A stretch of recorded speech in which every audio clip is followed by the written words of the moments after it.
Welcome to everyone here and those online. This is fantastic. I'm really glad that we have so many people here.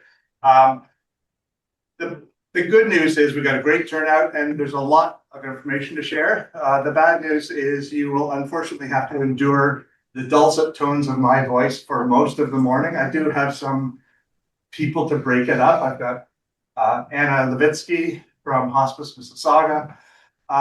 One of the things that I wanted, and my dear wife, to talk about one of her specialties. So we are both recovering hoarders, and Mary Ellen's become an expert on the subject of decluttering. So we will be talking. She will be talking about that. Anna Levitsky will be talking about Hospice Mississauga. One of the reasons we have Hospice Mississauga here today is we were trying to come up with topics that people really didn't understand completely or had heard the word but didn't really contextualize what it is. And hospice, palliative, that's that part of your journey a lot of people don't know. So we thought it would be valuable to have Anna here. Rashni sat through a session with a number of the others from a number of the other leaders from the diocese and found it a very valuable talk. So I'm sure you'll find it as well. So this is session number 3. I didn't know what to call it, so I called it residential considerations. I think that generally will fit the topic, but we get after the introduction, residential options. We're going to talk about downsizing, aging in place. Do you move? Don't you move? If you do, where and how and with whom? Then we'll talk about retirement homes. Everyone's still here living in their own house? I'm not sure. Yeah. Just by show of hands of those who just put your hands up. How many of you would prefer to stay and age out, if you will, in your own home? Yeah, good. That was a good guess. So stay tuned. There's a lot to talk about that I think will be relevant for you.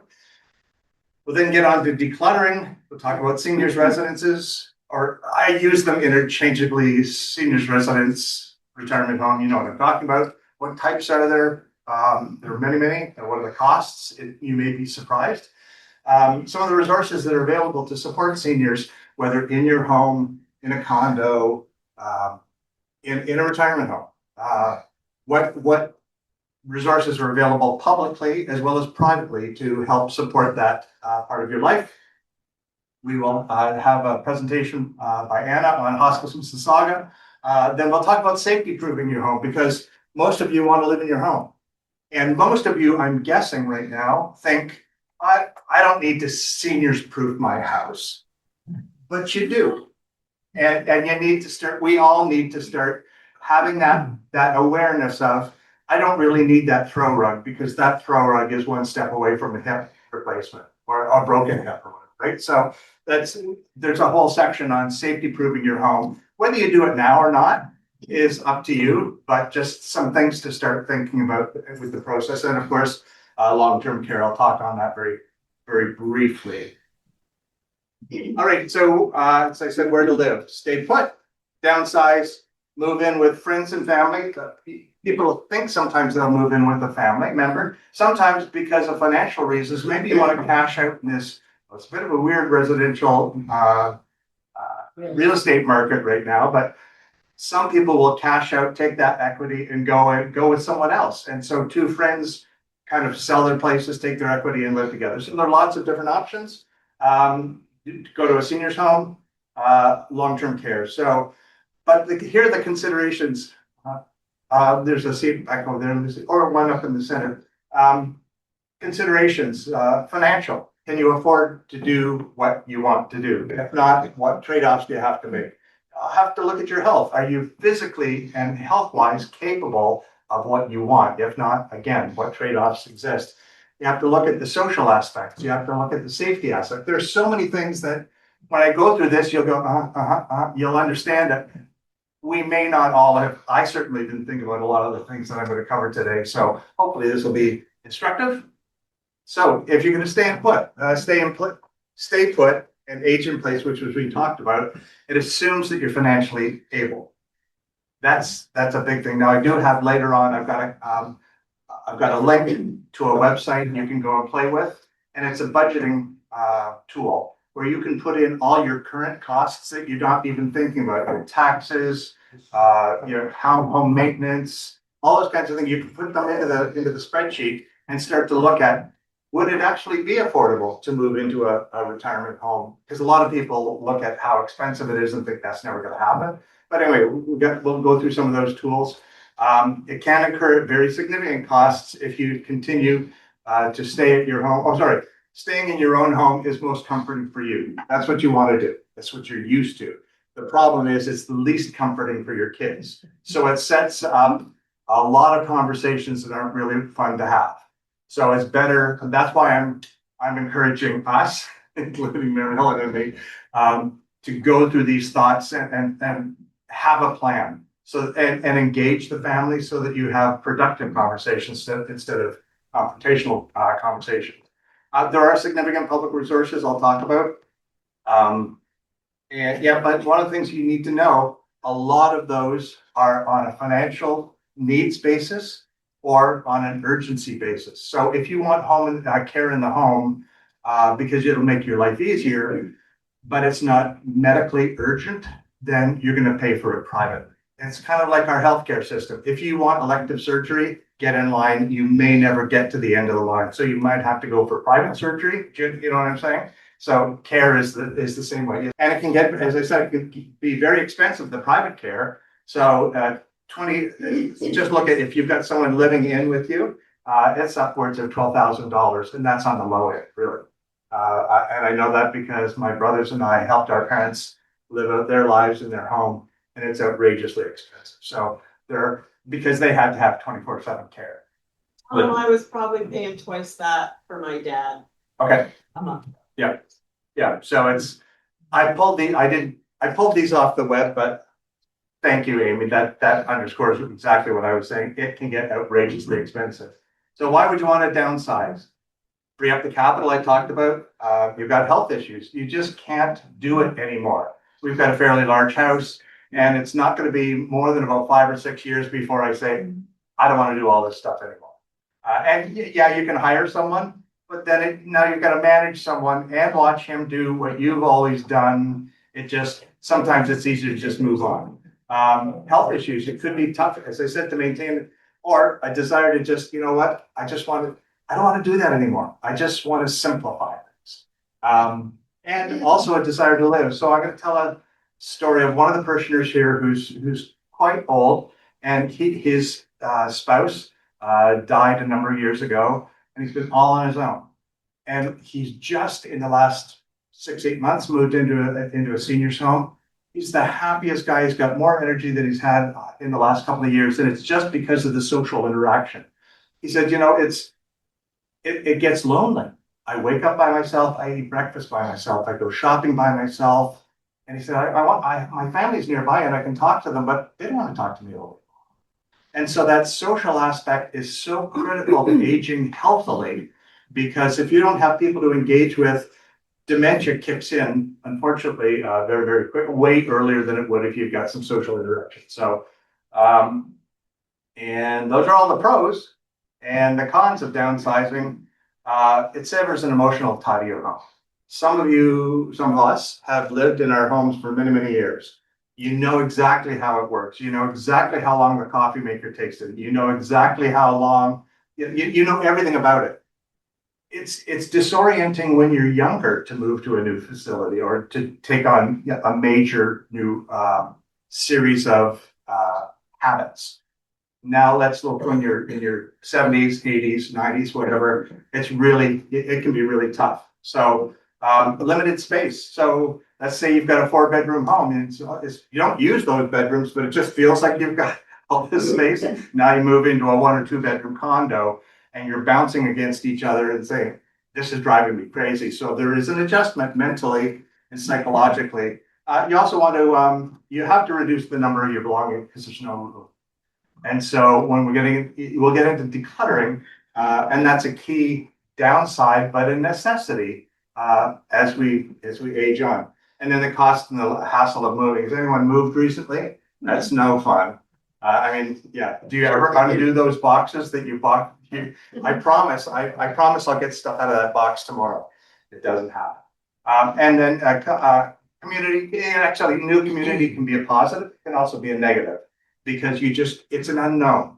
And unknowns and uncertainty gets less and less fun as you get older, as we get older, sorry. Alternatives to downsizing, you could reverse, I'm sure you've all heard of reverse mortgages. So that's a possibility. The danger is, well, first of all, banks wouldn't do it if there wasn't money in it for them. So it's not always the best financial decision, but it is a possibility. Home sharing, as I said, with friends and family, that's certainly a good possibility. Renting, if you've owned, then you can cash in, take that, put it into investments or whatever, and just rent. That may be a way to go. And as I said, seniors residents, but it's really important that you sit down with a financial planner who can help you look at the different scenarios. What do you want? What's possible, what's not possible. So you can start to put guardrails on your thinking, because if you just keep dreaming, but you can't do it financially or health-wise, that's a problem. Does that make sense? So yeah, this is going to get a tough conversation at some point today. Maybe now, maybe in about a half an hour, but it's stuff we have to work through. Oh, so how about this? You get to listen to the dulcet tones of my lovely wife. Mary Ellen has, well, I'll let you introduce, but a key part, whether you're downsizing or even if you're staying in place, you don't want to leave a whole house full of stuff for your kids, fair? Or for your relatives or whatever. So decluttering is a necessity no matter which one of those paths you take to where you live. And so Mary Ellen can talk about some of that. By no means am I an expert on decluttering, but I have been thinking about it and taking action as I get older, and I wanted to share my insights with you. One day, someone will walk into your home after you're gone. They'll open your closets, and they'll peek under your bed, and they'll sift through your boxes, the boxes that you swore you'd deal with someday. And you know what will happen? They won't see your memories, or your sacrifices, or your just-in-case treasures. What they'll see is junk and piles of decisions that you couldn't make. Let that sink in for a second, because that's the brutal truth. Both Tom's and my parents had done a pretty good job of planning their funerals and letting people know their wishes. But still, we were faced with the inevitable task of sorting through and emptying their last place of residence. And in both our cases, it was their homes. There were time constraints on this task, as the houses could not be put up for sale until they had been completely emptied. So we didn't have the luxury of time to be really thoughtful and sentimental about which of their belongings we might want or use in our own homes. We had to a large extent, divorce ourselves from the emotional attachments to things that held a special memory for us and just get the job done. The completion of this task has led Tom and me to begin to think more about what we would be leaving for our kids to deal with when we were gone. Then in 2011, we moved house. We were not downsizing. However, the process of packing up our things for a move helped us to take stock of all of our belongings and start to pare down the stuff to what we really would use or need, and get rid of some of the things that had just been taking up space and never saw the light of day. We began to think differently about our stuff. Before we moved, I had a lot of knickknacks and things displayed in our house that gave it what we thought was a nice decor and a homey feel. But architecturally, our new home was much more modern and lent itself to a more minimalist approach to decorating. So ridding ourselves of those knickknacks and things was a natural step.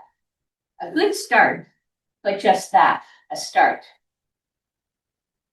This new, clean slate of a house to decorate began a shift in my thinking, and I became more aware and mindful of that sense of minimalization, or minimalism, sorry. Now, when I shop for my home, and I still do love to shop, I still see things that I think would go nicely with our decor. But I stop and I ask myself, is it something I need at this point in my life? Or will it become just one more thing that my kids will have to deal with? Then one day last year, an article came across my Facebook feed about a book by author Messy Kondo. That's a play on Marie Kondo, the queen of organizing your life and keeping only things that bring you joy. I'm sure you've all heard of her. This book that I saw was called Nobody Wants Your Shit. Okay, all right, thanks. Messy Kondo forces us to face that brutal truth that I mentioned at the beginning. And it really has caught my attention. Nobody wants your shit. It feels like an attack, doesn't it? But it's a compassionate one. Because beneath the sting of those words is freedom. Kondo's goal is to make us realize that the clutter holding us hostage isn't our legacy, it's our baggage. And if we don't start letting go now, it'll be left to someone else to clean up, sort through, and ultimately resent. This book is subtitled The Art of Decluttering Before You Die, and it's about the uncomfortable truth of why we cling to objects, what we're really afraid of losing, and what it costs us to keep pretending that we'll use it someday. Messy Kondo holds nothing back, and that's why her words hit hard and you simply can't turn away from them. Here is a summary of the 6 powerful lessons from Nobody Wants Your Shit. Clutter is emotional, not practical. Messy Kondo drives home that clutter rarely piles up because we need it. It accumulates because of what it represents: our fears, our hopes, and our identity. That dress that you never wear, it's tied to the fantasy of a different version of yourself. Those old gadgets, a reminder of money spent and guilt for wasting that money. Recognizing this truth is the first step. Once you see your clutter as an emotional crutch rather than a practical necessity, letting go becomes an act of healing, not loss. Number 2, your stuff doesn't define you. Many of us cling to items because we think they hold our worth. But Kondo flips that thinking. Your value doesn't come from what you own, but from who you are. That means the memories of your childhood, your relationships, your victories, they're inside of you, not locked inside your objects. This realization dismantles the illusion that your identity will vanish if you let go of things. Number 3, the burden of inheritance. One of the book's hardest truths is about what happens when we die. All the boxes in the attic, the collections we've guarded, the endless someday projects, those become someone else's headache. Kondo compassionately challenges us. Why force our loved ones to sort through decades of clutter when we can do the work ourselves now? Decluttering becomes a gift, sparing others the emotional weight of deciding what stays and what goes. Number 4, guilt's a terrible reason to keep something. Whether it's a gift that you never liked, an expensive item that you regret buying, or family heirlooms that you feel obligated to hold on to. Kondo makes it clear that guilt is not a good enough reason. When you keep things out of guilt, they own you, not the other way around. Releasing them is not disrespectful, it's reclaiming your peace of mind and your space. Number 5, space is energy. Clutter doesn't just take up physical space, it drains your mental energy. Every object you keep demands a little attention. To move it, to clean around it, to think about where it belongs. And this invisible tax wears you down daily. Kondo reframes decluttering as creating room for what really matters, whether that's creativity, rest, or relationships. Empty space isn't wasted space, it's breathing room for your life. And finally, decluttering is about the future, not the past. At its core, nobody wants your shit is about choosing the life that you want to live moving forward. Every item you release is a decision to stop living in what was or what if and start living in what is. Kondo urges us to ask, does this item serve the life that I want now? If not, then holding on to it is just a way of staying stuck. Decluttering becomes an act of courage, choosing yourself and your future over the weight of the past. Messy Kondo's book is a tough love letter to anyone drowning in their own belongings, a reminder that freedom often lies in letting go. Because the truth is, nobody wants your shit. And maybe, just maybe, you don't either. Hope this is food for thought and hopefully action. Thank you.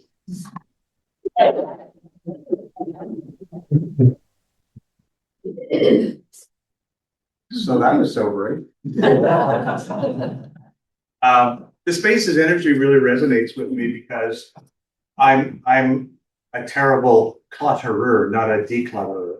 And I'll go down to my workroom in particular, and I will walk around in my eye. Maybe it's the ADD, I'm not sure, but I'll see, oh, I gotta do this.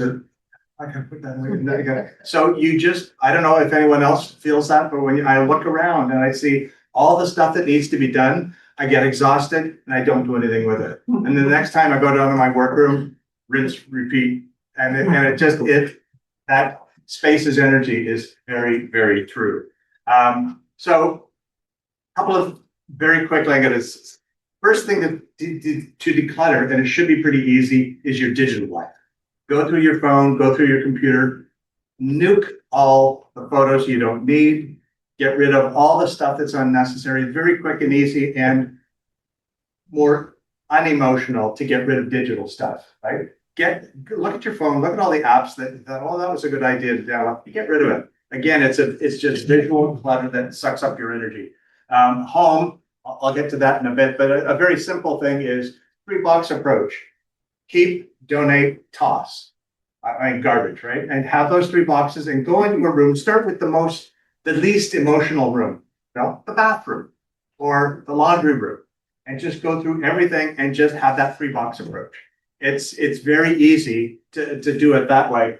And a closet triage. So an example that I saw was great is that go into your closet and you got a bunch of stuff and push everything over to the left-hand side. No, everything over to the right-hand side. As you wear it, you go to hang it back up, you put it on the left-hand side. And keep doing that throughout the 6-month period because you usually have cold clothes and warm clothes.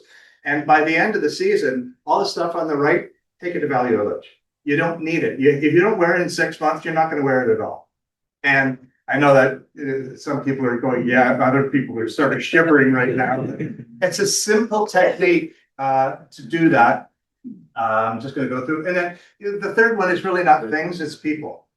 And this may be a bit harsh, but shed people and activities and things that are in your life that really aren't, as Marie Kondo says, aren't sparking joy.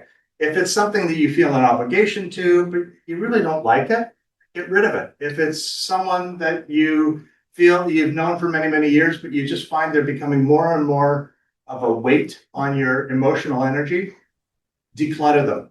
And that may be tough because I already said earlier, we need the social interaction. We do, but we don't need interaction with people that just suck the energy out of us. So you can actually declutter people as well.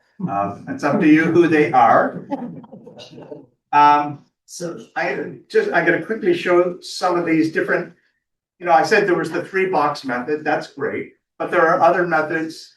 This is just a visual. I'll show you. So the 12, 12, 12 room. Again, start with an easy room, but find 12 things you can throw away. 12 things that you can donate, and 12 things that go back where the place for everything in this place, like put it back where it belongs. I'm talking to myself in my workroom, just saying. Then the 20-20 rule is another way of looking at it. Like, these are different strategies. Get rid of items you can replace for $20. Give yourself, I hold on to stuff. I could use that. And I'm not gonna lie. I get a lot of joy from seeing something's broken and she's laughing. Something's broken in the house or needs fixing, and I don't have the right thing to fix it. I'll go down to my workroom, go through my piles of hardware, and next thing you know, I've got things cobbled together and I fixed it. And it gives me such joy. But it has so much energy sucked out of me that I've got all that stuff in the room. So give yourself permission to toss stuff out. If it's under $20, you can afford to go buy it again, if and when you ever need it. I was looking at the guys going, I can think of that. It's just something to consider. 80-20 rule. We all grew up that you Yeah. repair, Yeah. and we come from that mindset. Yeah. Absolutely. And we've all got straightened nails and screws and bolts and. And I'm gonna tell you, I have kilograms worth of hardware that came from my father, and I know some of it came from his father, and it's still sitting in big coffee cans. I think, why I don't get rid of this? I know, I'll go and talk to other people about how they should declutter their houses. So that I don't have to do it in my own house. Enough. 80-20 rule, 80%.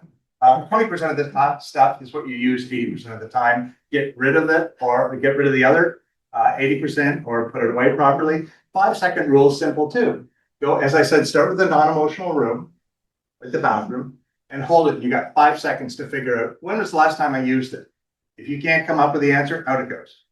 And I read an article the other day about a young guy. He was in his 30s. He said, I can tell you how many girls I've dated over the years by how many different types of skin care regimen I've got. So each girl convinced him he needed something different. And he just kept holding on to those. And he finally said, I got to get rid of these. But we all have our reasons for keeping stuff. Just get rid of it. And then, the rule is the rule of 5 years. When decluttering and deciding on an item, assess, have you used it assess items that you have not used in 5 years and just say, come on, let's be honest, out it goes, donate it. Okay. So we're going to switch gears and talk about seniors residences. And I know we already talked about you want to stay at home, but this may be an option. So there are lots and lots of retirement homes available. The most important is, what do you need? What do you need now? What are you going to need in the future? Because you probably are not going to, if you don't need any health assistance or whatever, you're probably thinking, I don't need medication management. I don't need these other things, but you may. And are you going to want to, in 5 or 10 years, move to another facility that will offer that, because the current one doesn't offer, right? So it's something to think of. It's graduated care is what I'm trying to say. So look at the services and amenities. Consider the community and social life. You can actually go and stay at a retirement home for a day, or you can many of them will offer you the opportunity to spend a day, a couple days, a weekend. So you get a sense of, is this the vibe? Is this the environment that I would like to have? Look at location and accessibility to friends and families, stores, community events. And then, as I said, care levels. What do you need now? What will you need in the future? And then, of course, good old Google reviews.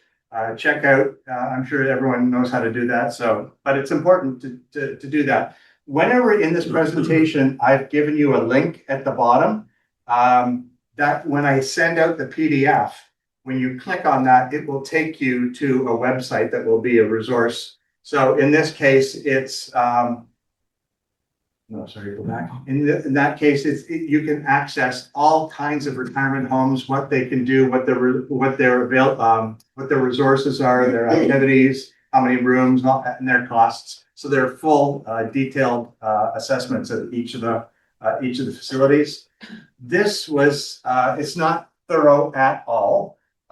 It's just I went to AI and I said, hey, create a chart for me that tells me all of the retirement homes in Mississauga or within a certain distance from my home. How much are they? Is there a wait list? All that kind of stuff. And it generated this for me, which is pretty cool. But one of the things I really want to point out is the cost. So the starting cost is anywhere from a low of $2,800 right up to 7,000 plus. But be careful because Sunrise says $2,800 plus. We have a friend whose mother is in Sunrise right now, and she's getting more and more care. I think she's paying close to $8,000 or $9,000 because it's an a la carte. Oh, you need that. Oh, you need, or a second room is so much more expensive. So, it's expensive. Anyone heard of the expression, the pigs and the python? It was a book, economic theory back in the 70s. Basically what it was looking at is the baby boomers after World War II, the baby boomers.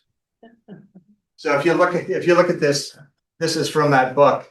But if you look at the there's the head of the python, and this is the age. So this is 0 to 4, and then in 1970.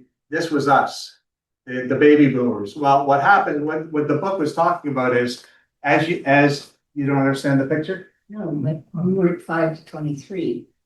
No. Okay, well, in 1970, you might have been.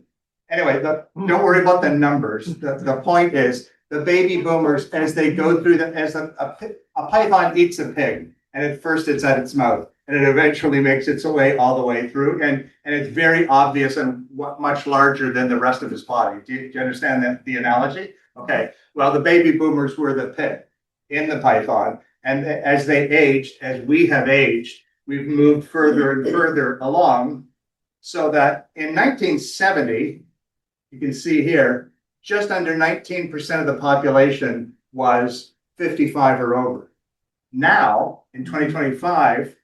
Over 25% is in that age, and it's going to get worse and worse. Why am I telling you this? Because you can't just call up a facility tomorrow and get what you want, because there's more and more competition. Yes, you've seen the retirement homes being built everywhere, right? Like they're just happening everywhere. Well, that's because of the pig. But the problem is there's more competition than there's ever been for even an increasing number of rooms. Does that make sense? You see what I'm saying? So it's a bit of an odd thing to put in the presentation, but I'm just sort of helping everyone understand you don't just dial up today and move tomorrow. And especially when it comes to long-term care, I got some stuff at the end that will really open your eyes. This is that link, or there's a link, comfortlife.ca. See that up there? If you click on that, you will get a really detailed analysis or a report on every one of the seniors' homes, not the long-term, but every one of the seniors' homes in Mississauga. And here, for example, it'll show on the main page, it shows the range of cost versus, it shows the range of like $2,000 or $3,000 right up to $7,000, but that's just starting. And as I said, it gets more expensive. And then what it does is when you're looking, this happens to be a report on Chartwell, and it shows where Chartwell lands in the cost. And so it's kind of a quick snapshot of its capabilities, its cost, and not capability, its resources, right? So it's a very handy website to go to. This is way too busy a slide, but it shows, parkland on the Glen, which is just around the corner here. A number of parishioners are living there. But again, so a studio is $4,400. But if you go for a 2-bedroom, that's up to $9,000, and then you have your partner in there that's almost another $1,000. So it's not difficult to get to $10,000 a month in some of the facilities. One of the reasons Parkland is so popular is it has graduated care and it's got a nursing home or long-term care associated with it. But also it's the only one in Mississauga that actually has a possible ownership. So you could sell your own house and actually buy a condo, if you will, in the building. So you have ownership, but you also have independent living. Then you can actually gradually move to, once you, I think you're in long-term, then you've got to move in to a separate facility. Yes, Pat? That they're diminishing that possibility. The ownership? Yeah. Okay, Pat was saying that they're diminishing the option to have ownership or part ownership. That's I never understood how that worked, but I could see it in on their website. Thank you. So I don't want to go through any of the things there. I just want to make sure that everyone understands the costs are pretty significant here. And again, on the bottom is the link right here. When you get the PDF, you'll click on that. You get to the cost calculator. You can put in your taxes and all the kind of expenses that you've got that you probably don't even remember that you've got. You put that all in, it'll show you how much it's costing to live in your home right now. Then you can compare that to what it would cost to live in a retirement home. And maybe it's not that much more expensive than what you're doing right now.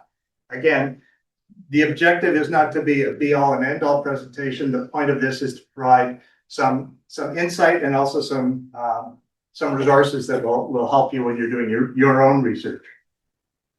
And let's look at now the one that everyone's interested in, and it's I want to stay put. And I want to figure out how to do this. So pros and cons. Quickly go through this. It's so slow sometimes. Okay. Bottom line is you love where you are. It fits right. You don't want to move. It could be less expensive than seniors, but we don't know. I already talked about that. Typically, the home is paid for. So in your mind, it's like, I paid for it. I'm staying here. That's the end of it. Everyone's got different reasons for wanting to stay where they are. And a feeling of control and independence. Because I don't know about you, but when I think of moving into a senior's home, for example, I feel like I'm giving up. That may be a bit strong, but I've talked to a number of people who do kind of feel that way. But I think the important thing is, where I've got my head to is, I want to make sure that my home serves me, not me serving my home. I want to make sure that, I know I'm going to become less capable as I get older. I just want to know that I've got options to live in a place that serves my needs, if that makes sense to you. And of course, the old, well, I'm not old, I can manage. Yeah, that's, try that with your kids. Then a con is limited access to immediate medical care. So if you're in a home, you have someone who can take care of you. If you're at your home, you don't. What happens if you fall? Have you got, like, it is a con living on your own, even if it's with your partner. And typically, I think you all know lots of folks, rarely does a couple age at exactly the same rate. Usually one becomes less capable than the other. Would you agree from your experience? And if that happens, the one who is better actually gets pulled down faster because they become the crutch to the less capable one. I know there's an awful conversation, but it's like, we need to have a conversation. And it just increased difficulty of handling the day-to-day chores of cleaning and cooking and grocery shopping and stuff like that. So that's gonna go on. Oh yeah, and so I'm gonna get into modifying your home so that you can live, if that's what you really want. You can live at home. Those modifications can be disruptive, obviously. Has anyone lived through a renovation in their house? It's not fun, but it's necessary.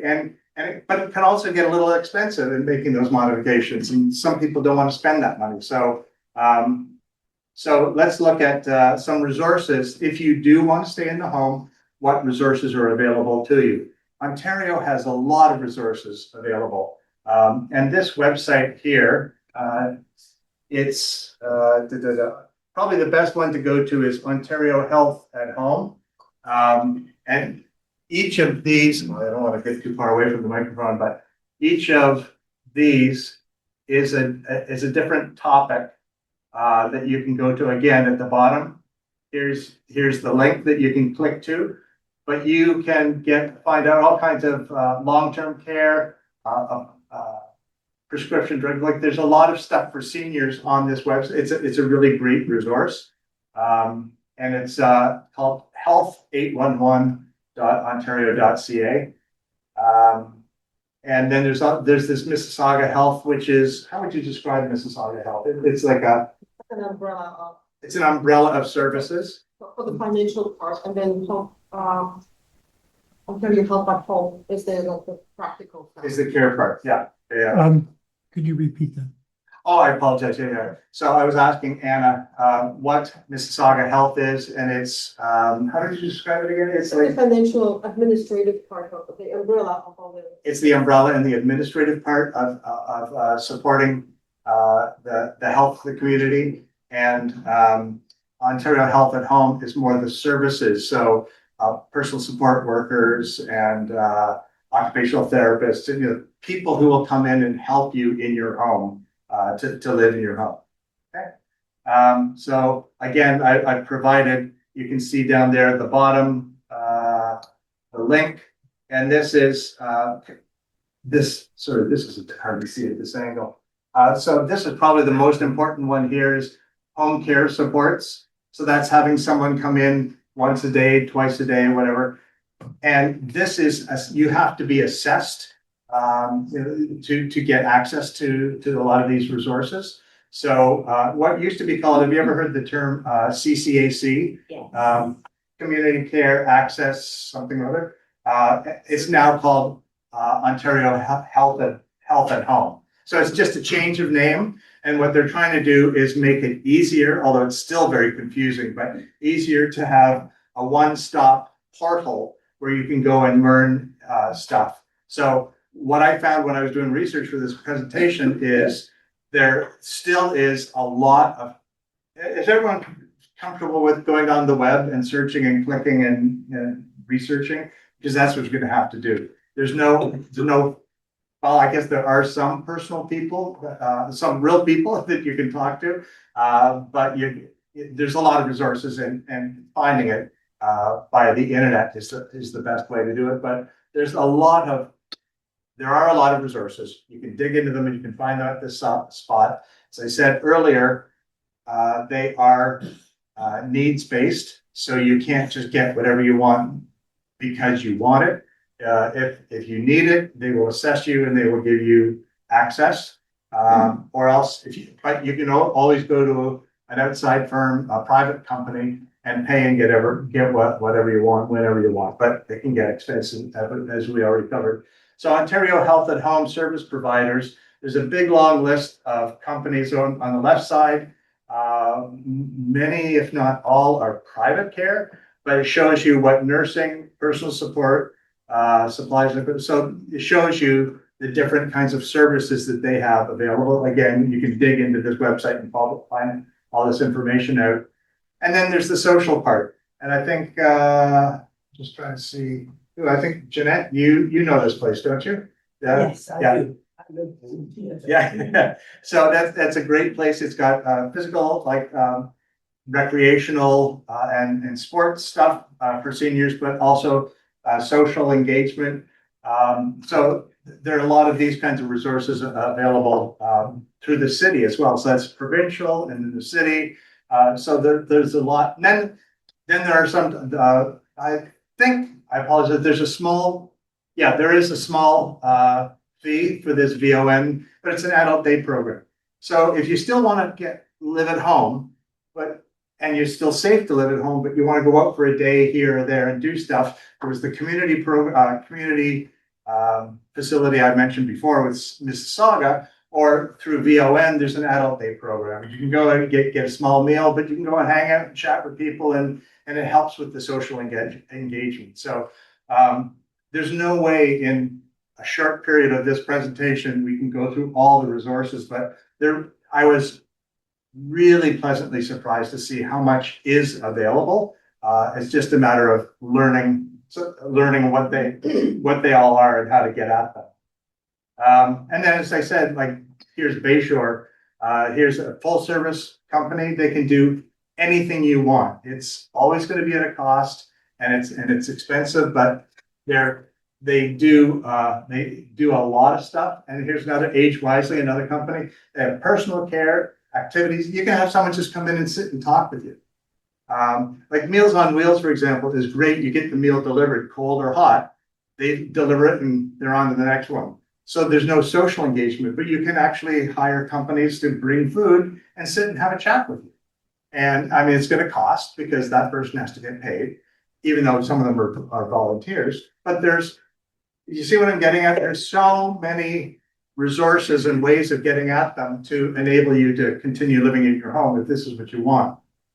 Cool.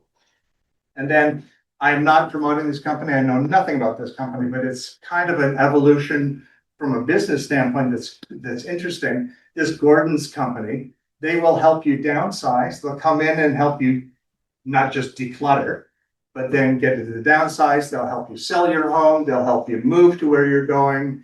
There's financial, there's property management, there's financial, if you've got good stuff, they'll send it to an auctioneer. So it's like a one-stop shop company that'll do absolutely everything for you, which is a very interesting concept. It's not free, obviously, but if you just want to sort of hand the keys over to someone and say, take care of it, there is a company that can do that. And then even beyond that, what Gordon's will do is, so you see the orange spot in the top right-hand corner, that's what I just showed you. In addition, they also have connections with financial planners, lawyers, accountants, and so that they can get you even more information. So it really is a truly one-stop shop operation. May or may not be of interest, but I just thought, wow, it's not like you've got to go to 9 different places. You could go to just one and they'll coordinate and do a lot of these things for you. So I thought it was quite interesting. Now, you heard me enough. Time for a break. I was introduced to Anna by Roshni, who, as I said before, Roshni and a number of clergy from the Toronto Diocese sat through a presentation by Anna, and Roshni said, Tom, you got to have Anna come out because as part of the series, because there's so much information there that Roshni had no idea. And when I went through Anna's slides, again, I didn't know all the stuff that hospice is, and Hospice Mississauga in particular offers. So with that, I'll invite you up, and you know what that red is there.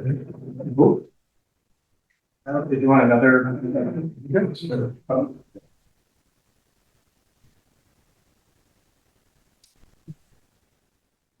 Well, thank you, everyone. Thank you for having me here.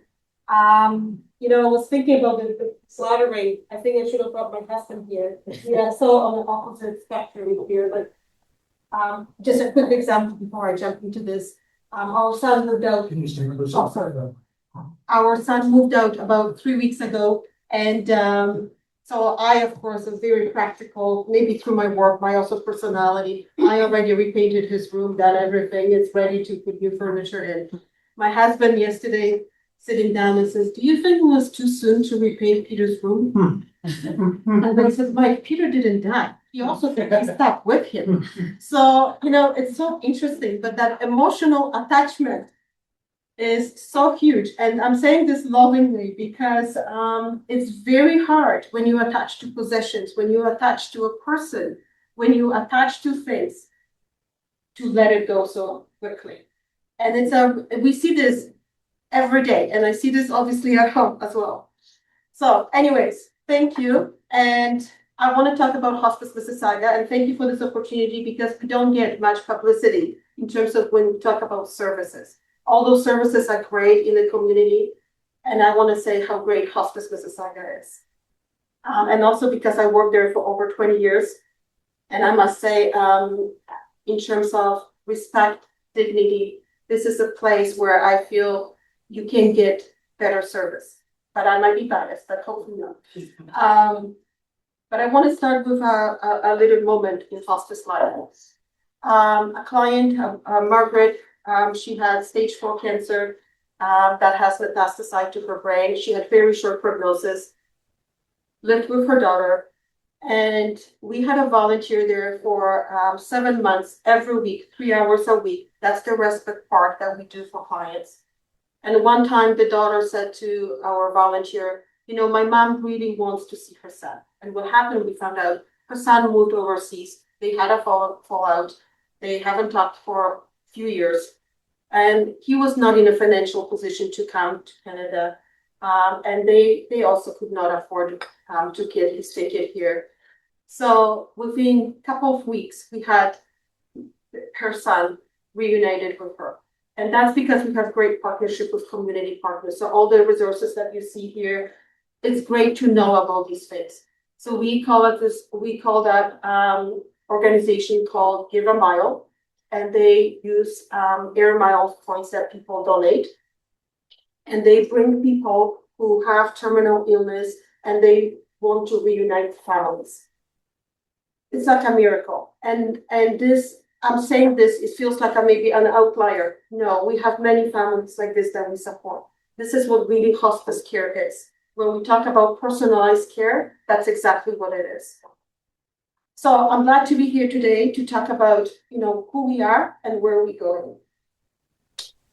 Okay, so very briefly about our history, because maybe some of you even know Lori Bennett, who used to be a social worker at True Health Partners, and she's the reason why we have today our Hospice Mississauga. Excuse me. She didn't want a status quo. There were cuts into healthcare services. She knew there was a gap in providing education and information about end of life and support about end of life.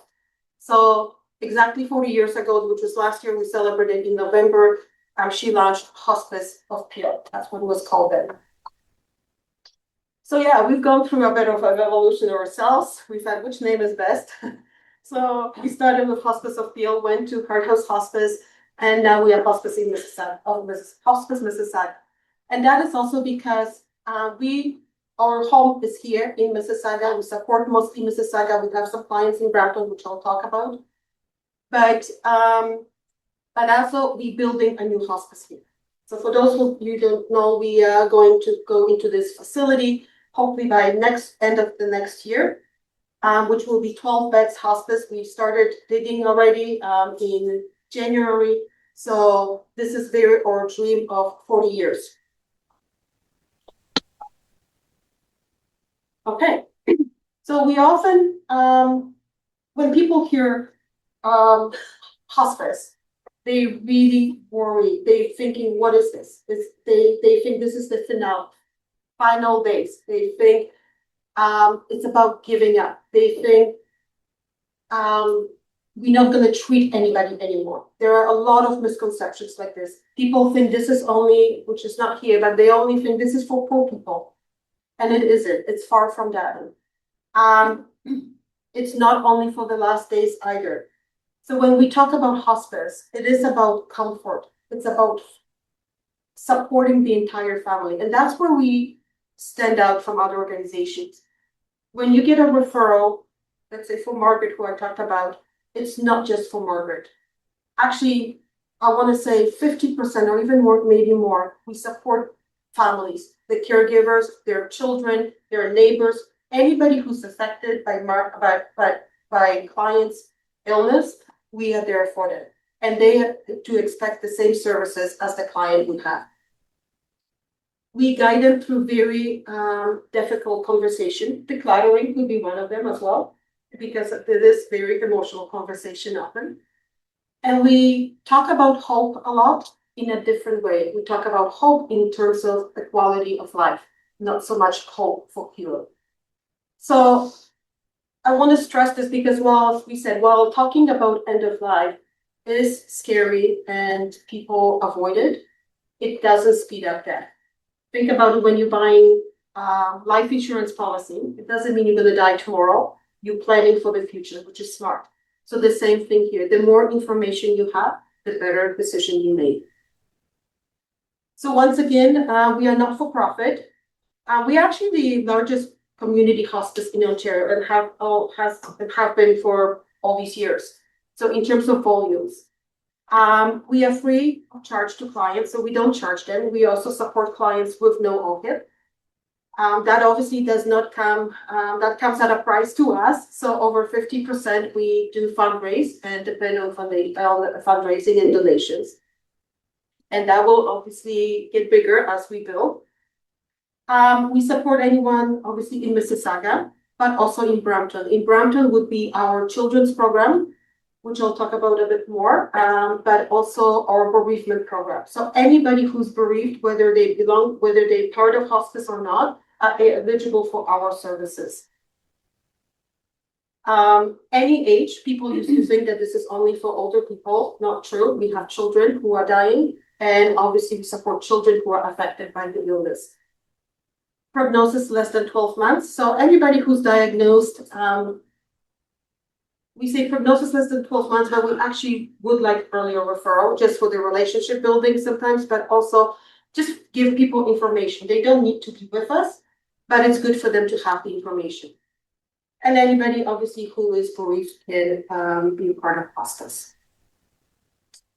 So this is just a, hold on my slides. Well, obviously we serve very diverse population.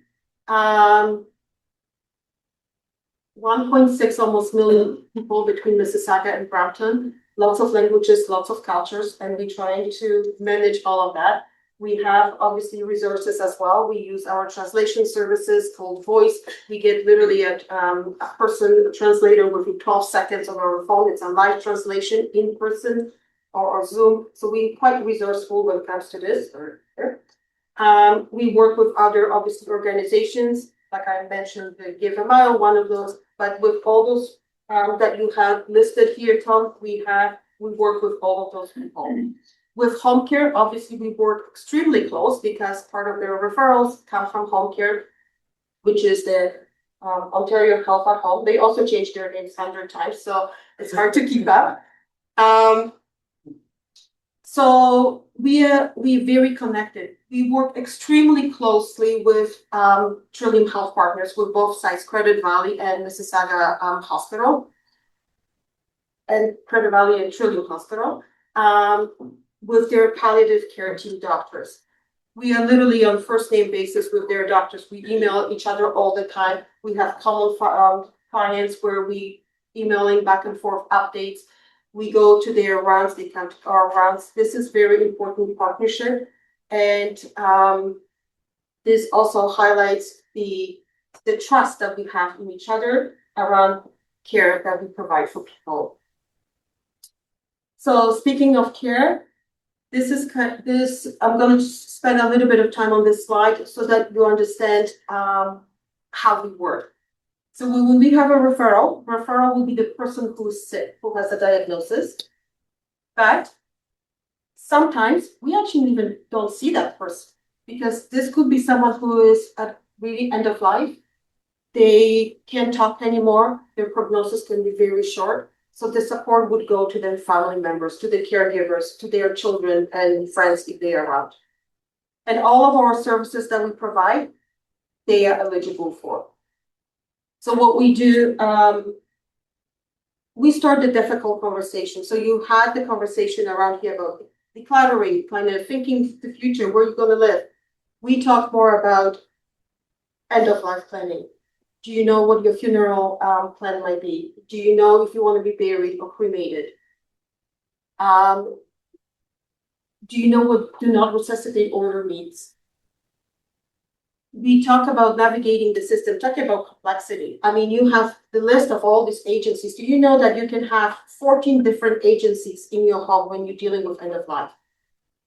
Like, just to pick up one phone call from each one of them is enough. And never mind dealing with all these people. And then you have personal support workers coming in. You have nurses, occupational therapists. You have equipment being delivered, equipment being taken, exchanged, all of these things. So there is a lot of in and out and a lot of people dealing with. So very often we are kind of in between trying to navigate it for people and helping them understand. Caregiver support is huge.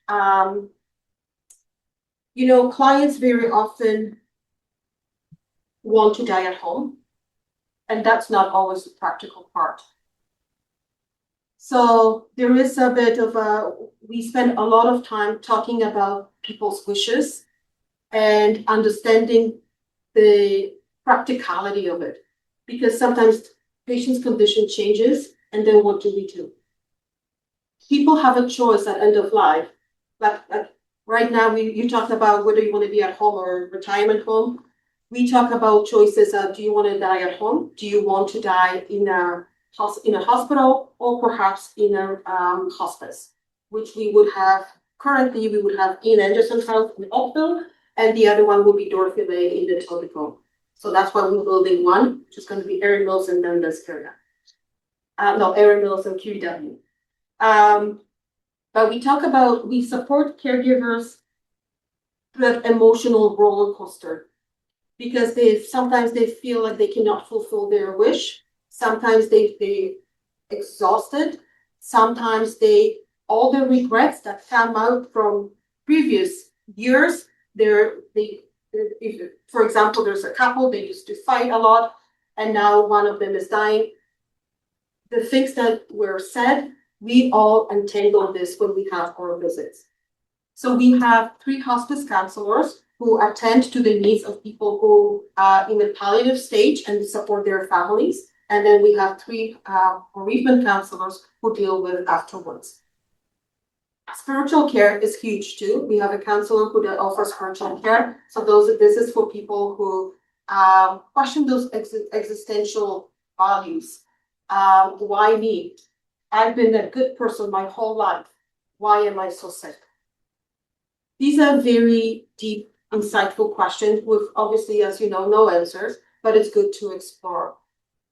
And obviously support for children and youth. So this is something Hospice Mississauga was the first hospice in Canada actually to build that children's program. We always think that kids are okay, but kids are not okay. They also grieve. They grieve very different. And we have tons of children who are grandchildren who don't even live in the same household, but we support them.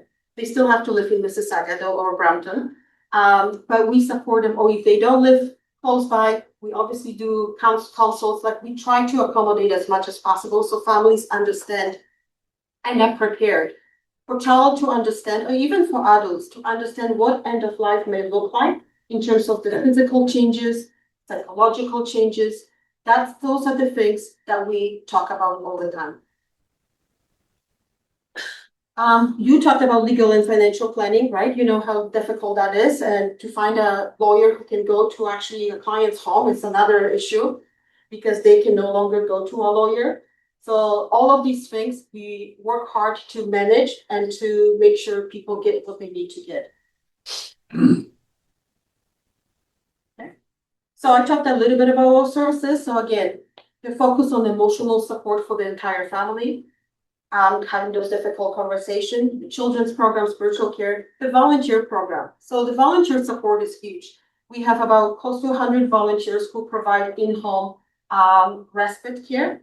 So every week, the same volunteer goes for 3 hours to provide break for caregiver family member.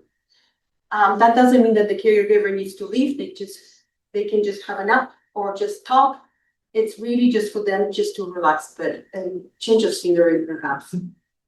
Volunteers also are involved in our bereavement program. They provide one-to-one counseling support, and also they do our wellness program where I don't know if you've heard of complementary therapies such as Reiki, therapeutic touch, and our gentle aroma touch. So those are sessions that we all offer this in people's homes and also in our office. Social Connection is a program for those individuals who were diagnosed with an illness and are able to come to our office. And what they do is 2.5 hours every Wednesday. It's a social kind of gathering. We don't talk about the illness because the purpose of this is just to give them a break from the medical appointments, from the day-to-day illness. This is something where they come and just enjoy each other's company and do kind of fun things. And also it's a respite for the caregiver. And for that, we even provide transportation for those who can't come to us. We'll have volunteers who can bring them So wellness program, again, wellness program is interesting because this is open to the public. So anything that's on Zoom for us, we share the information. I'm happy to share this here as well. Like we'll send out the flyers and any of those, whether it's yoga, meditation, journaling, whatever it is, we invite everyone to come. So you don't need to be sick, anyone can come. Education and training. So we have sessions like you have those sessions today around future planning and those are often available to the public as well. Bereavement support obviously is a huge program for us. Anybody obviously who experienced death is able to receive our services. We provide 8 sessions, one-to-one counseling with a professional counselor. They all have backgrounds, all our counselors have backgrounds either in psychotherapy or social work. And they are able to stay within our program for 13 months, so they can also enjoy all the other supports that we provide. And then there's a 24/7 helpline. Anyone, you're gonna get a postcard as well. Anyone can call this number if you need any information about hospice care, bereavement, people calling just to get that counseling. Someone just called, said, my husband died 3 weeks ago. I felt I'd be doing okay. I'm not. He was, I won't use the words because that wasn't a good relationship, but that woman called and said, I didn't think I will miss him. And so she calls the helpline. So helpline is available for anyone. It is answered 24/7 and with a call center. And then they direct the calls to our counselors. We respond within an hour or right away. But between hours of 11 p.m. and 8:30 p.m., it just goes to the call center and then we'll call them in the morning. Unless it's very urgent, we'll follow up. Again, with volunteers are part, so I'm just saying this in case any of you want to volunteer. They part of really everything we do. We just had a volunteer appreciation evening last night where we had over 70 volunteers come with a nice dinner. It's a lovely event, but they really the heart of what we do. They involve in our hospice care. They do the respite, as I said. We work very close with volunteers. They do bereavement support, wellness, obviously fund development. I mean, this is a growing ups.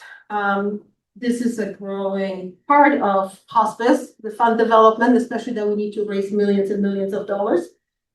And obviously board of directors are our volunteers. This is just our team. So again, who's seeing the wrong button?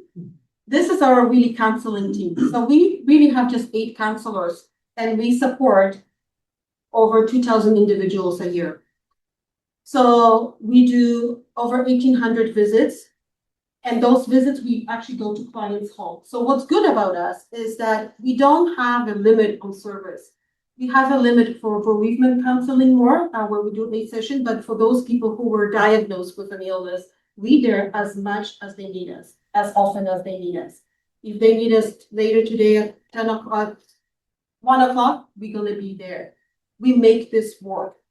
So, and when someone is dying, that's an emergency for those people. We may think, okay, well, we can't really do much. Yes, we can do a lot. We really guide them. I had situations, so as mentioned, I've been with hospice for so many years. So I worked over 10 years as a hospice counselor. And we've been in situations where someone was actively dying. And it's very often just to reassure families what to expect. What to expect when people grieve differently, what to expect when you see what happens when the skin changes, to normalize those things for people because they don't know, they didn't have that experience. Often after death, like I was asked to put a denture in a person's mouth or close their mouth. People are scared, people don't know. And sometimes before that, no matter how much we talk about it and how much we prepare them, to have a person to guide them and be with them, hold their hand, that changes the world for them. So again, those numbers are, I think, quite impressive. And obviously, again, with the children, I stress this with the children because a lot of you have grandchildren and you think, oh, the parents are going to take care of them. And you know, everybody grieves and suffers. When someone is sick in the home, children often are kind of forgotten. They go to school, they're busy, and we think they're okay, but they truly not. So in order to refer to us, you don't need a medical referral, nothing. You literally pick up the phone or go online and make a fill in the form. And it's a very basic form, your name, whatever, the disease, like whatever you can put in the form is enough for us and we'll follow up. So again, good referral is not about being in crisis. It's about helping people feel less alone, more supported and clear on next steps. So it's the same principle applies to what Tom was talking this morning about. The better you prepare, the easier you can manage the crisis if it comes up. And of course, our center, and then I have some of those slides here, but this is not that relevant because I think Tom done amazing job of talking about alternatives. I can just give you maybe an example when we support people in retirement homes, if that would be helpful, very briefly.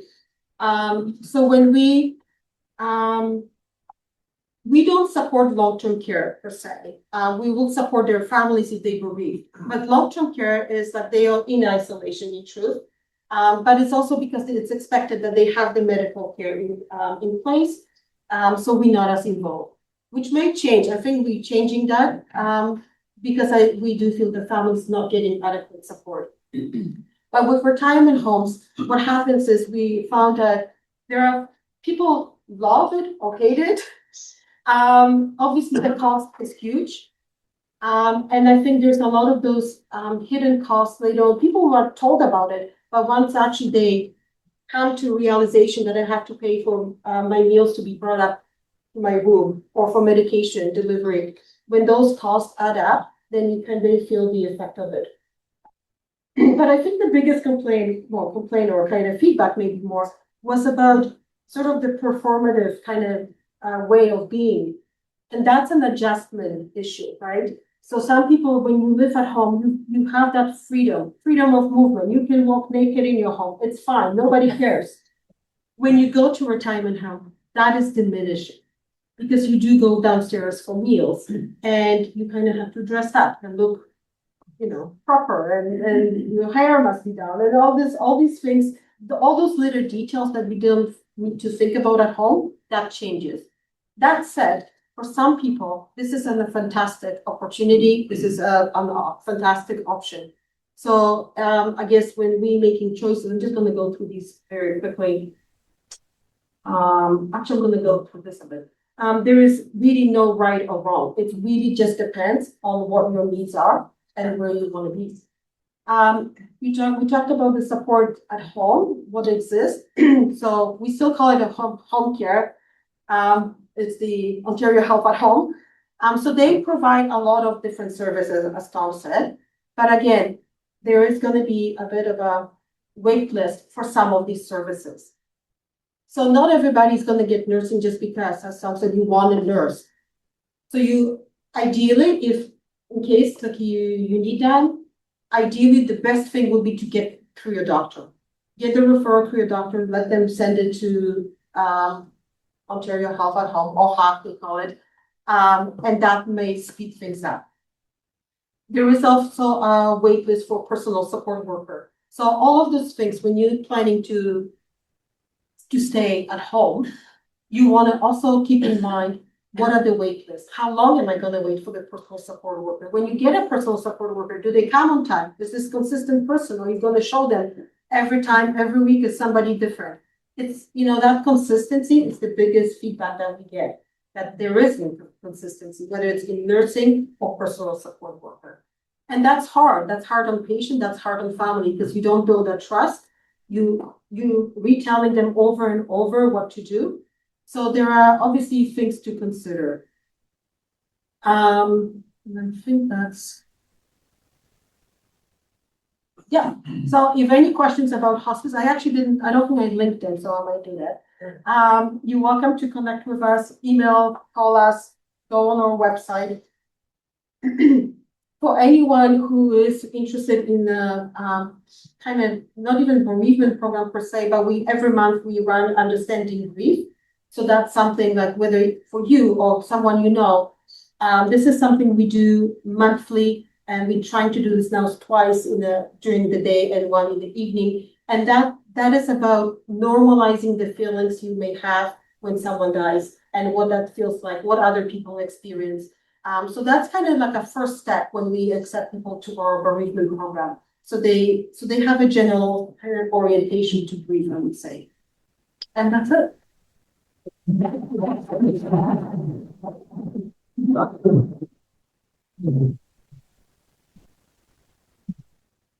And thank you so much. I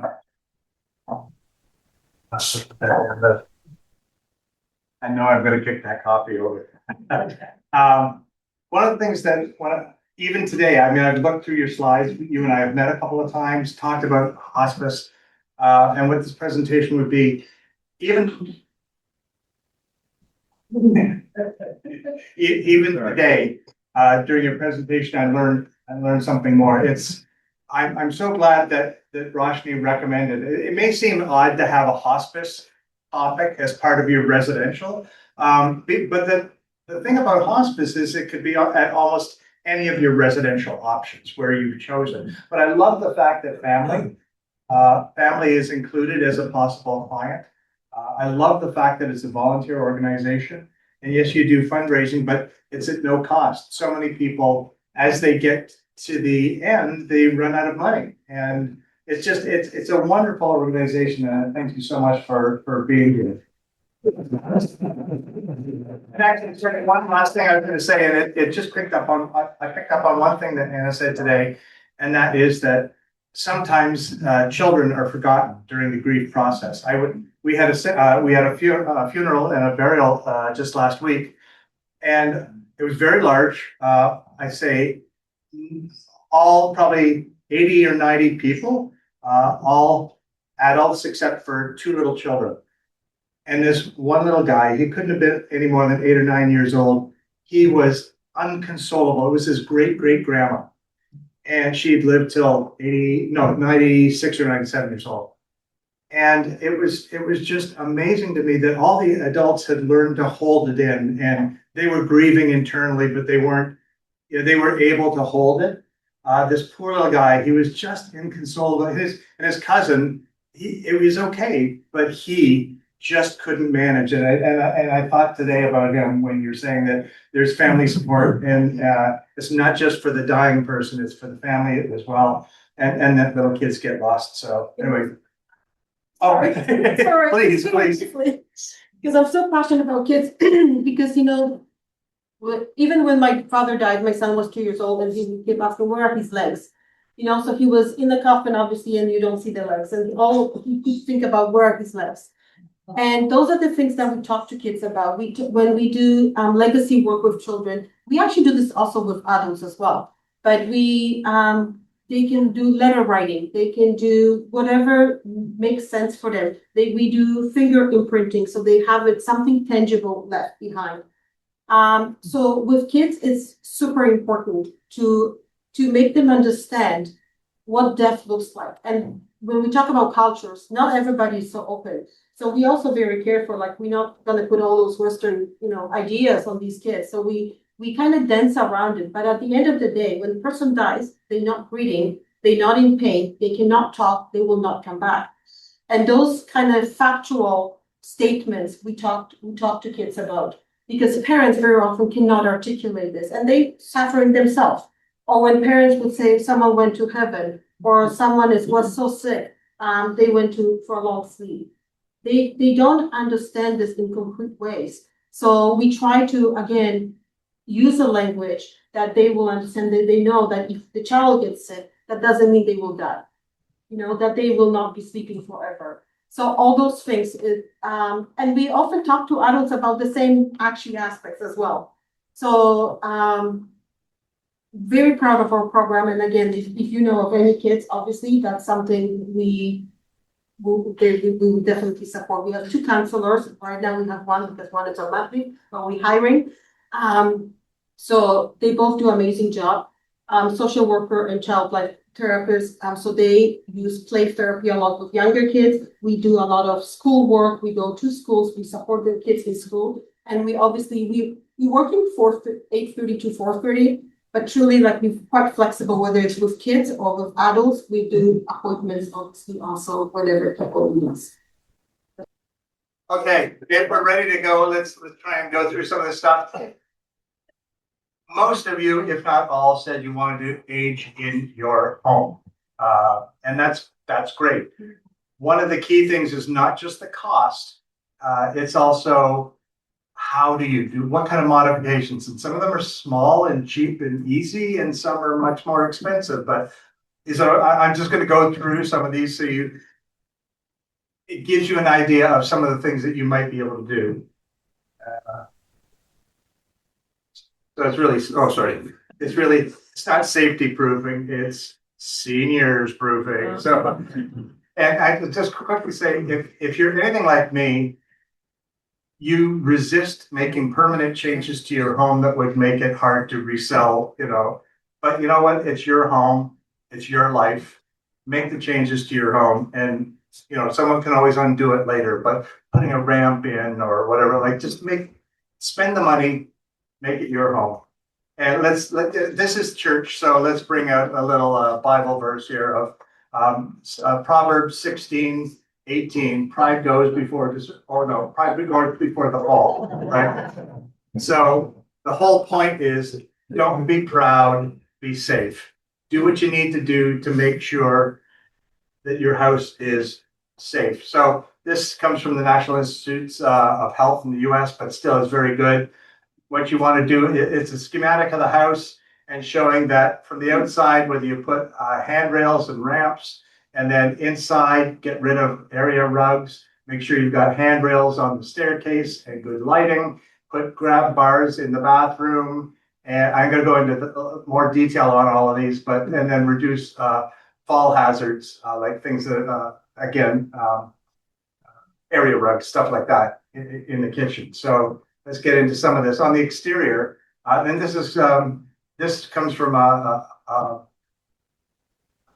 do you call it? It was an article on New York Times, really excellent, that I kind of turned into a synopsis, whatever, on the different parts of the home.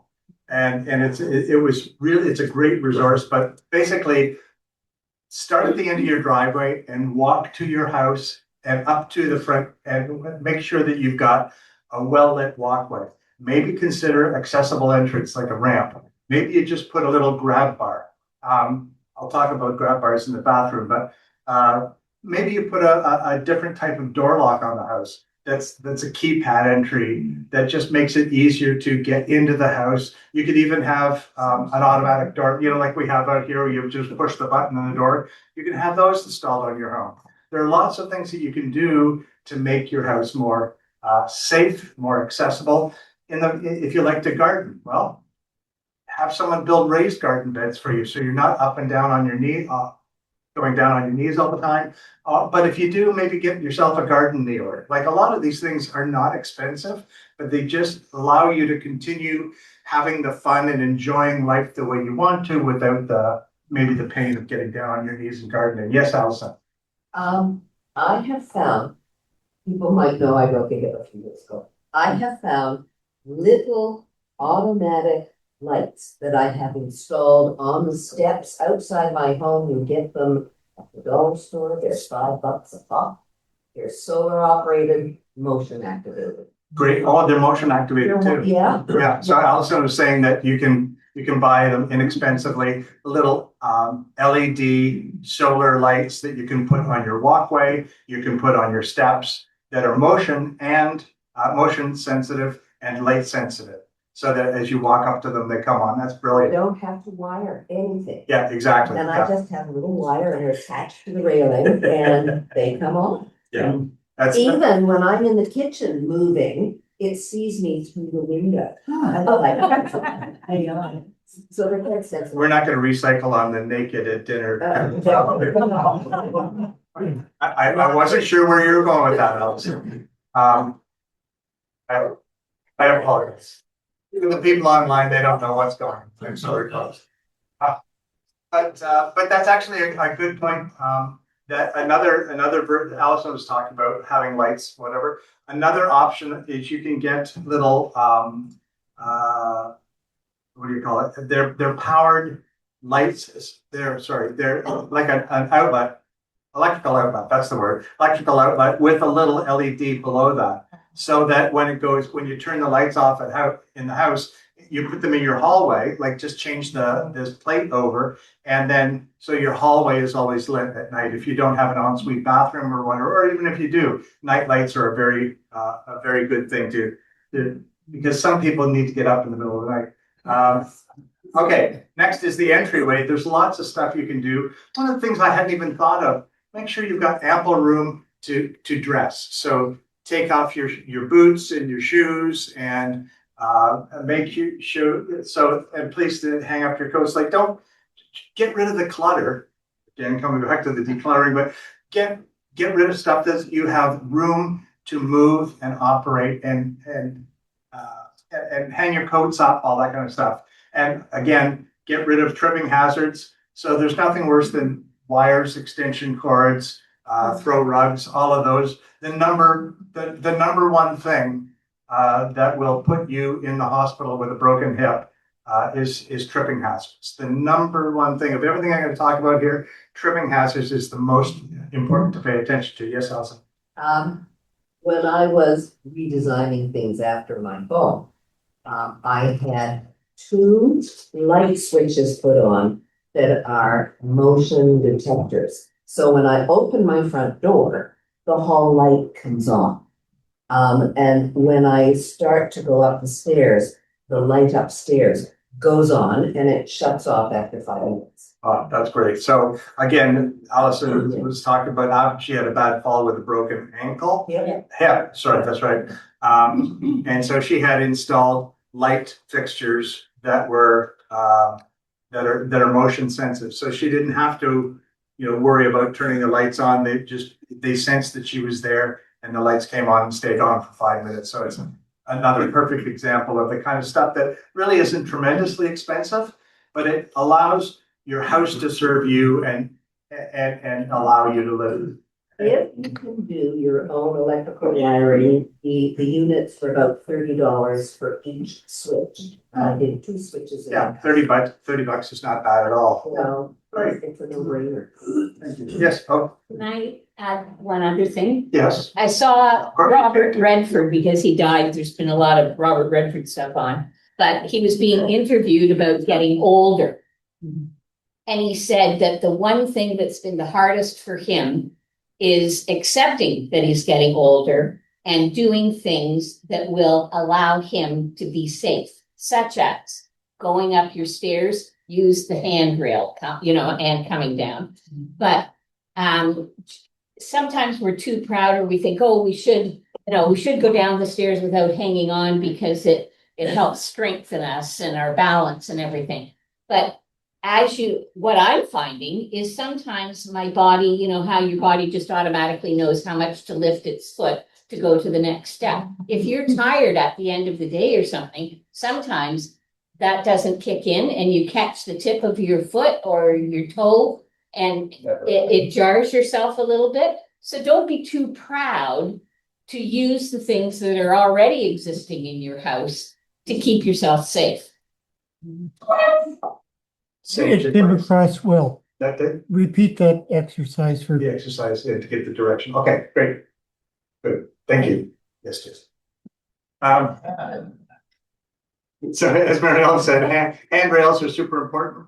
I don't know if you've seen them, slip stair treads. So they're little plastic strips you can put on. They won't ruin your stairs when you take them off, but they stick on there quite well, and they've got friction on there so that if you like to walk around your house in slippers or socks or whatever, and you've got like polished steps, that's the perfect thing to do. Just put them on and you'll walk up the steps without slipping. I know of them because we had a dog that couldn't walk up our stairs. And so I put those on and he had that comfort of the friction to allow him to go up and down the stairs.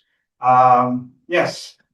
One of the things the family did for me before I returned home, my sister got yellow tape and she's put that on the stairs, each tray. Oh, okay. And that was before we had the special lights that come on. Yeah. But it makes a huge difference because vision is really important for balance. So Allison was saying to put some tape on the edge of steps, which I'm sure you see in most public buildings, but a little warning strip on the edges of steps so that it's a visual clue that you're at the end of the step. Thank you. Have duplicates of assistive devices. So if at the point where you need a cane, you need a walker, whatever, have a full set upstairs and a full set downstairs. Because if you're trying to make your way up the stairs and carry your walker up, like that's just a recipe for disaster. And we're probably too young, I think, to have lived through the Depression, but the attitude of being cheap and saving probably still was ingrained in us. And so we tend to be a bit more frugal than is healthy for us. So, spend a little bit of money and take care of yourself. A catch-all basket is also a good idea. So if you look at this little guy right here at the bottom, just have a simple basket that's got a little handle on it. And so instead of going up and down the stairs a whole bunch of times, you just put that in the next time you go upstairs, or put stuff in there that needs to go upstairs, put it in there and carry it up and then deal with it up there. And then, do you know what I mean? Like it's just and I know it sounds simple, but you all know Betty White, right? Yeah. So when Betty White was about 92, she was being interviewed by Barbara Walters.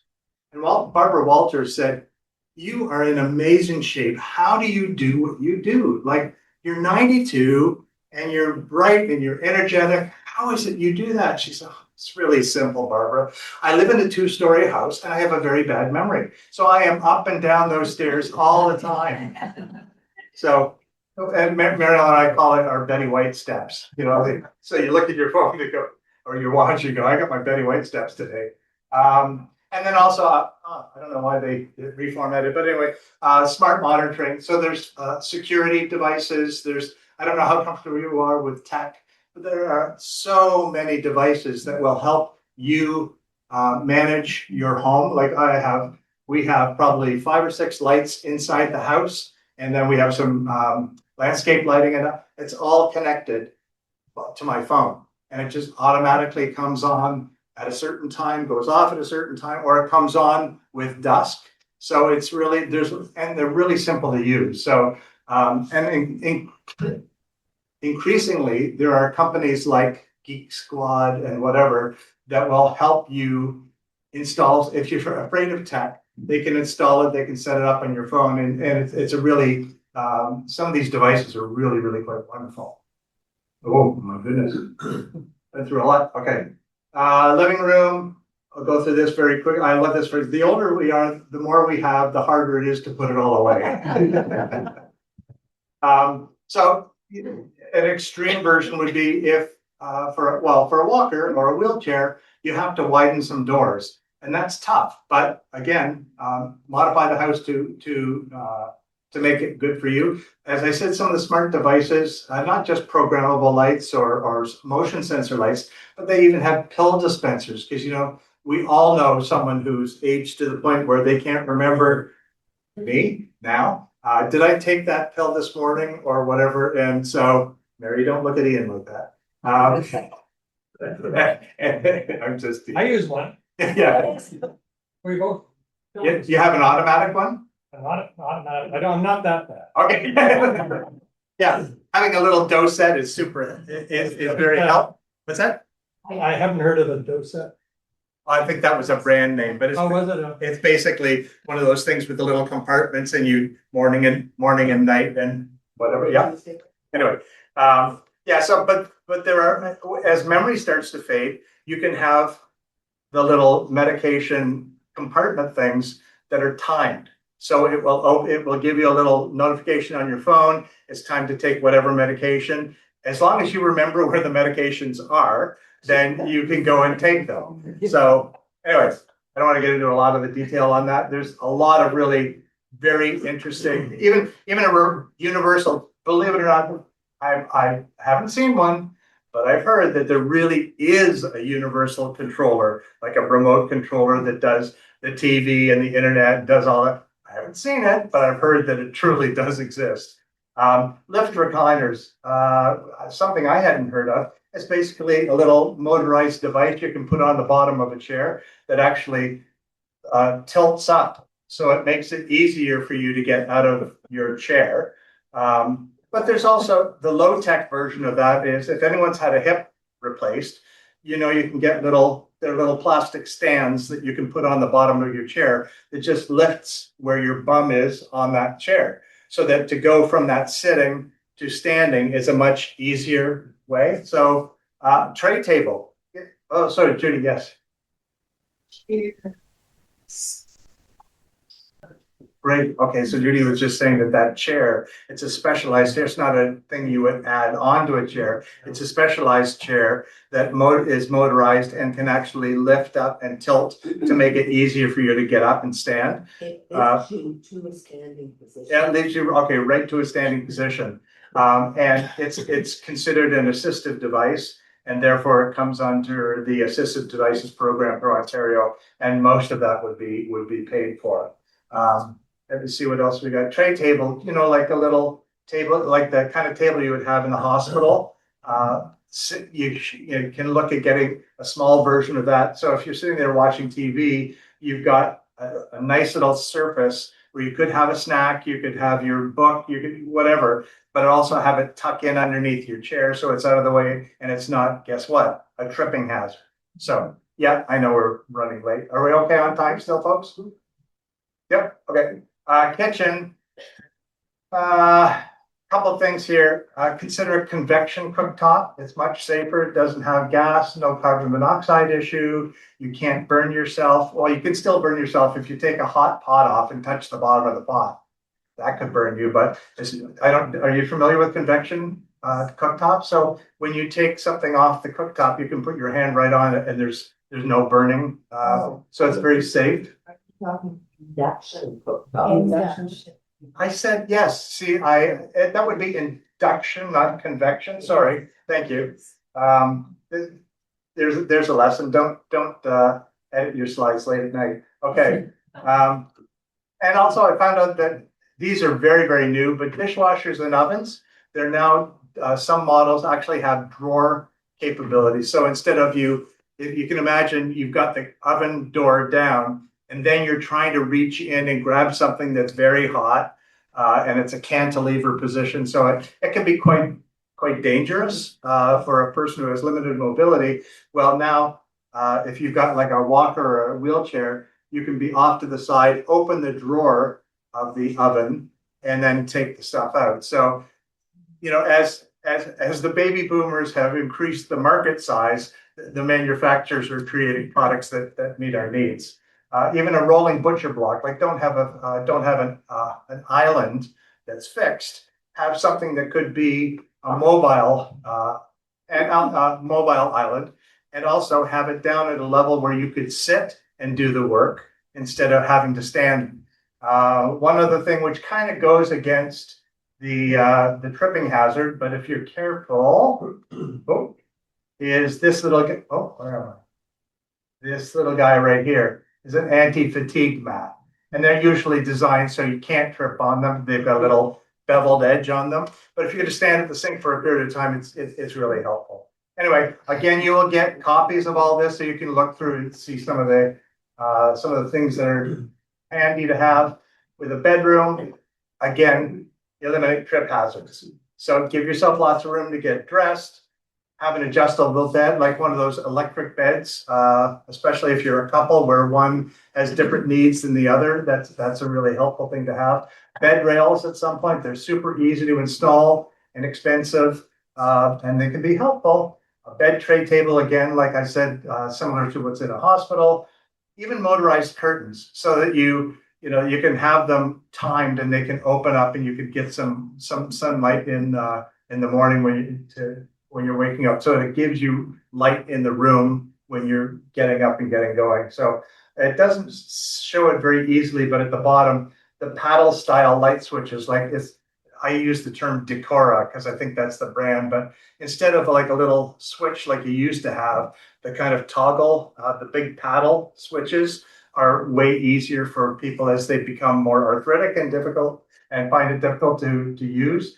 Those are handy. Bathroom, you're naked and wet, so what could go wrong? It is the most dangerous room for seniors, bar none. Grab bars are essential, and you know what?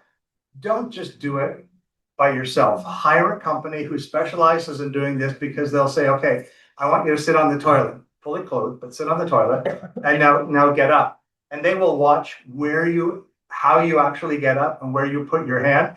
Okay, that's where the grab bar goes. So you have people who know how to do this for a living, and they will make sure that things get installed the proper way to support you with how you do things, as opposed to where the building code says you should put grab bar. Yes, Allison. We did all of that stuff within the family. What we found, the long grab bars, not yet at Home Depot, had to go online. You could get a 2-footer, but you couldn't get a 3 or a 4-foot bar. Right. And the physios were all recommending a 4-foot diagonal bar along the long wall of your shower or bath enclosure. And we put 3-footers on either side. And people said that's overkill. But I find I have guests who use the one I don't use. Yeah. So they're being used all the time. That's great. So Allison was just saying that some of the more common sizes of grab bars you can get at a big box store like Home Depot, but any larger ones become a specialty item. You have to order them online, or I think also Shoppers. You could probably Shoppers Health Division, whatever. They have select stores that do have some of those things as well. But yeah, I think the key is make the tool work for you, not for you don't want to put a grab bar where the building code says you should put it. You want to put it where you naturally are going to reach, because you put it in the right place and guaranteed you're going to reach where you've always reached, and it's not the error. You understand? You can look at a bidet. It may seem odd, but they work in Italy just fine. So and in Japan, and you can actually get a retrofit little kit. I think Tushy is the name of the product. You can get them and put them on your existing toilet. Another thing is a removable handheld shower. So if you've got a fixed shower, get one on a bar that you can have it at different heights. You can take it off like the little telephone models. You know what I'm talking about? Yeah. They're super, super helpful. Toilet seat riser that's low. Well, I think all of you, I experienced this. You go into some places that haven't been renovated in 30 years, and the toilet is like 8 inches off the ground, right? That's not a pretty picture. So increasingly, the toilets are getting higher off the ground, thankfully. But even then, like that chair that tilts up, what you can get is you can either get what do you call it? A toilet seat riser. So it's basically a blow molded piece of plastic that sits on top of the bowl. You take the toilet seat off, put this on the bowl, and then put the toilet seat on top of this thing. It just means you don't have to get down quite as far. There's lots of stuff that exists, and of course, there's always the walk-in bathtub. The only downside with those is you have to wait a long time for it to drain before you can get out, because it's really not a good look when you get out before the water is drained. And a solid shower share. It doesn't show it here, but at some point you're still going to need to have a shower and a bath, and you need to get from here over the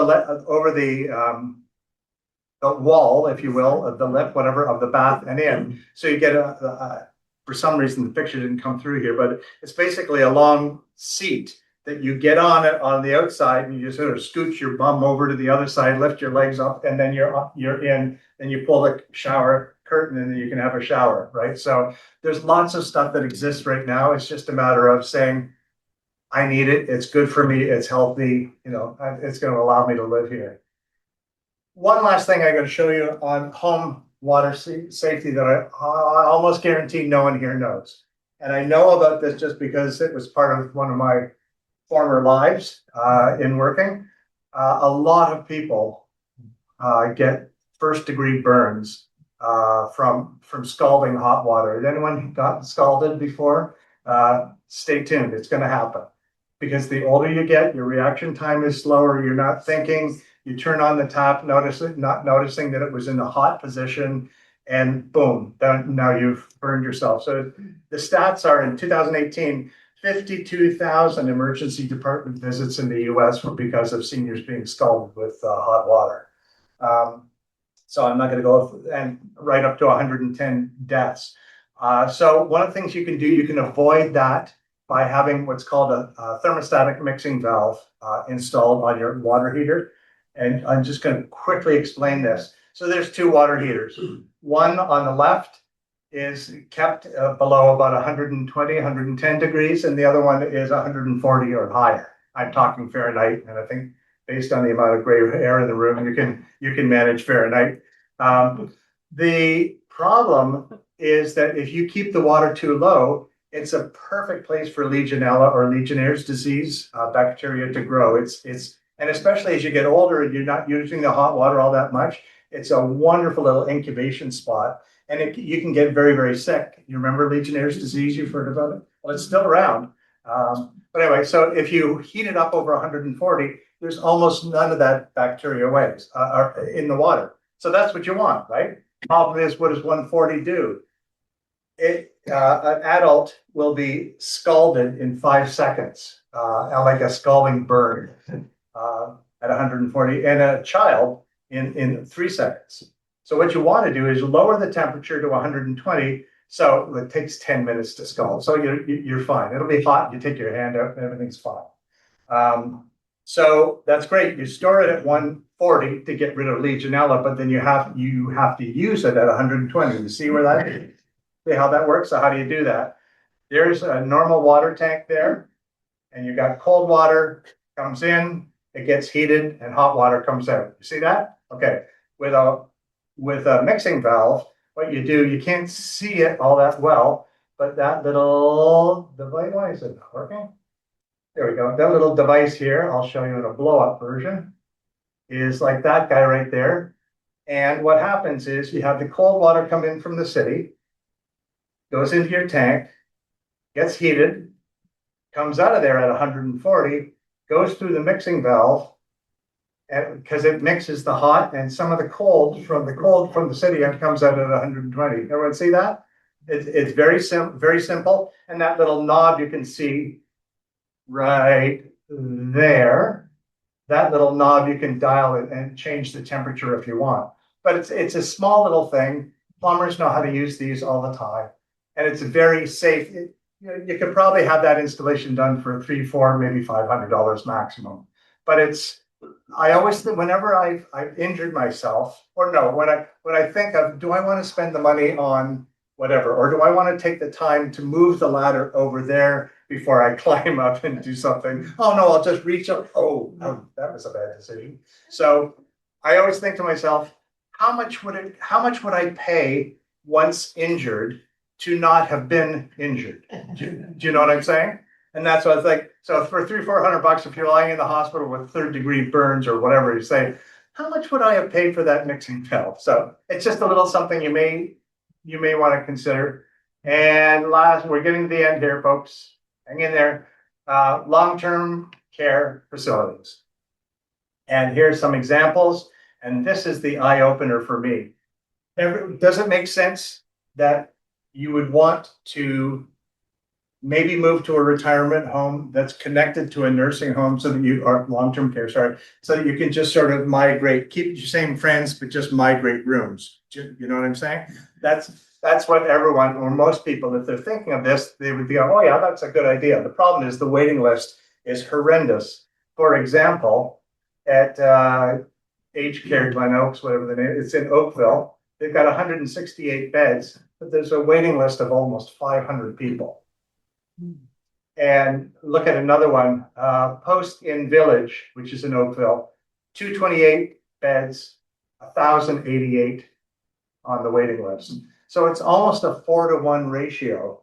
So you have to, 4 times the capacity of some of these long-term care they have to go through that many deaths because that's the only way a bed comes available.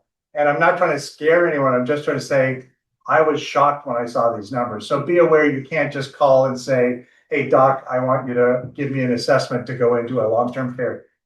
Yes. The waiting list for long-term care was 9 to 12 months. Yeah. Yeah. My father lived for 2 months. Yeah. It's. Yeah. And if you can't get into long-term care and you can't afford home care anymore, you're sitting in a hospital with. It's not a good scenario. No, it's really tough because you can plan. So Amy was just talking about, she was validating the length of the waiting lists for her dad in New Brunswick. The issue is you can plan the move to the retirement home, no problem. I can say, oh, the waiting list is long, I'll get my name in, and when it comes, I'll accept it. Long-term care is not like no one plans, I'm going to move into a long-term care in 3 years. Usually it's kind of an urgent or emergent situation. And that's the really, really tough part. So it may be important for us to have an interim strategy where you kind of need to get assessed, because there is, as part of Ontario Home Health at Home, there's it's called a placement assessment, I think. Anyway, placement coordinator. They're inside the hospital and also out in the community. Again, used to be called CCAC, and they are the ones who have to assess you in order to get into a long-term care facility. Yes, G. Yeah, a girlfriend who's that's down the road soon. She's gonna go into a home. She's chosen Granny Meadows. If you put down $500, you stay on their list. One became available to her, and she wasn't quite ready to go in yet. Your name stays on indefinitely, and every time this one comes up, they will notify you. Now, that's a retirement home, or is that a long-term care? It's got levels of care. Okay, but she's applying to the. So Judy was just saying, a friend of hers. I'm pretty sure that's a retirement home, is what you're talking about. That has graduated care. Yeah. So I'm sorry. She's saying villages. Okay, the Village of Erin Meadows. Yes. Okay.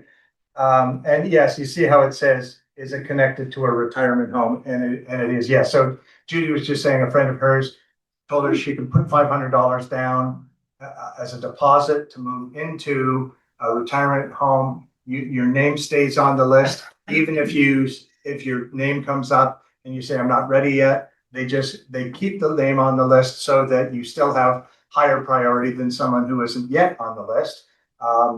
And yeah, okay, that's great. But that's for the retirement home. But that's for retirement homes. You cannot put your name on a list for a long-term care. And when the long-term care, I'll get to you a second, Barb. When you do apply, if you will, for long-term care, I think actually, hold on one sec. The process, okay. Oh, sorry, I'm getting ahead of myself. Let's go and look at long-term care for a sec. It's government regulated, as you probably know. The rates are fixed, way cheaper than retirement homes, but you do have to pay $1,600, $2,000 a month per person. It's a co-pay situation.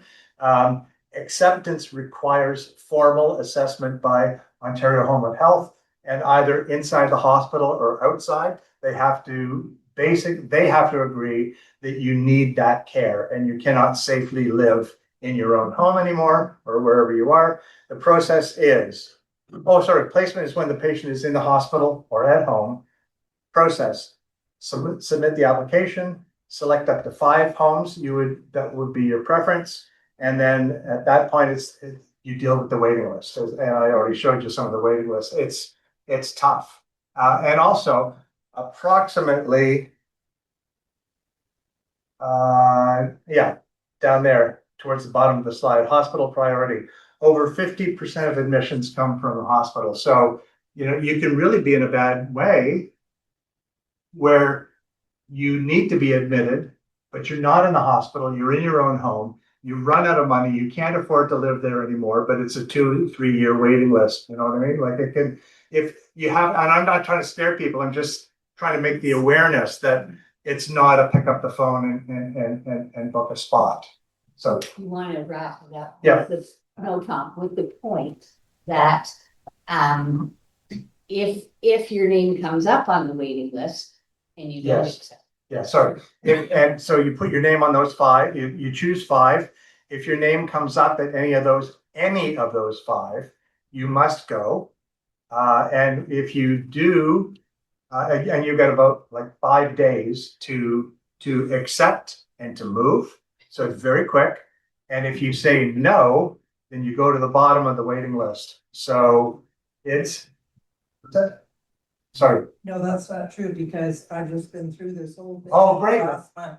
Maybe it's changed things. Okay. And if you say no, because the Ontario Health lady told me, you must say yes, and it doesn't matter which one.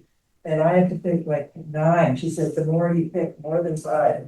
And then, if you say no, you go right out of the system for 3 months. Oh, And you have to start all over. okay. So it's even worse. So you don't go to, okay.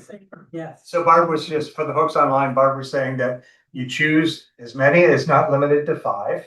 You choose, and if one of those that you've chosen comes up, you must accept that. And if you don't, it's not that you go to the bottom of the list. You go off the list for 3 months, and then you start the whole process all over again. Yeah, okay, thank you. It's even more restrictive than I thought.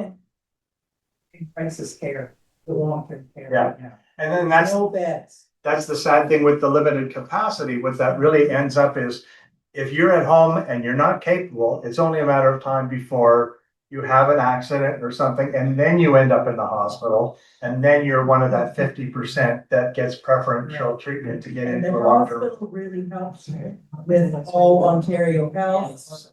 Yeah. Yeah, the coordinators. So that's a good summary, Barb. Barb was just saying that the coordinator inside, the placement coordinator inside the hospital, and the resort, they really help you. They are like what I've tried to do here today is give you access to all that information and with links to websites, and you're going to have to do your own research. The good thing about a placement coordinator inside the hospital is that they have all that knowledge between their ears. They can have a conversation with you, and they can step you, and they'll understand where your needs are. They'll step you through that stuff. Whereas on the outside, yeah, you can have a Ontario Health at Home coordinator, but it's a lot harder than you to get the information to understand it than if you are in the hospital. And one more question, Ian, yes. Yeah, Beth and I just renewed our car insurance, but rather than speak to somebody on the phone, we went into the office and spoke to somebody with a lot of experience. Yeah. So we had, like if you got into an accident, you needed care at home, like we had maybe $2 million or $1 million of coverage or whatever. But for very little money, we got that bumped up to 10 million or more. So someone comes into the house and looks after you, for very little extra, premium. So your car insurance includes care at home? If you got into an accident. Oh, okay, yeah. I understand. Yeah, okay. So I'm just saying how that ties in, if you need care, it's another, because of a car accident, it's a way of getting it. So the good thing is when you're older, you're more likely to get into a car accident. And then, no, so Ian, what Ian was saying is part of renewing their car insurance. One additional feature on their insurance was to pay a little bit more. And then if you get into a car accident and you need in-home care, it's covered by the insurance policy. Is that summarize it? Good, thank you.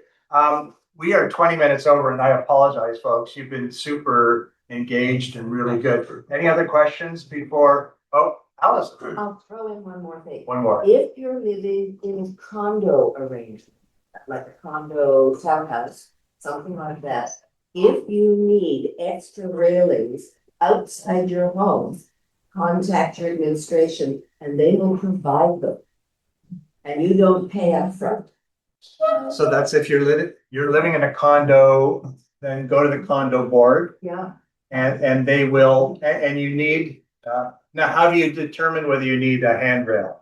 I told them I'd had a broken hip, Okay, and I said I needed one, and it was installed. great. Okay, so it can't, if you're in a condo, organization, then, I guess the message is, if you think you need a handrail or something, some assistive device, go and talk to them and they may well cover it for you. Yeah, okay, great.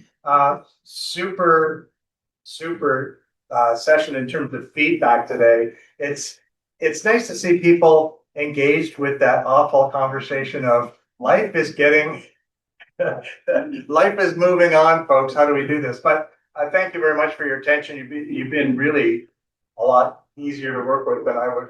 I thought there was going to be a really awkward conversation, and I'm sure some of you couples who are going home today may have that awkward conversation when you get home. But anyway, it's yeah. Hopefully, this has been helpful. Tom and Mary Ellen and James and Roshni and all the speakers, I can't tell you what wonderful sessions they are. They were tough sessions, so informative, so well prepared. They really owe you. Oh,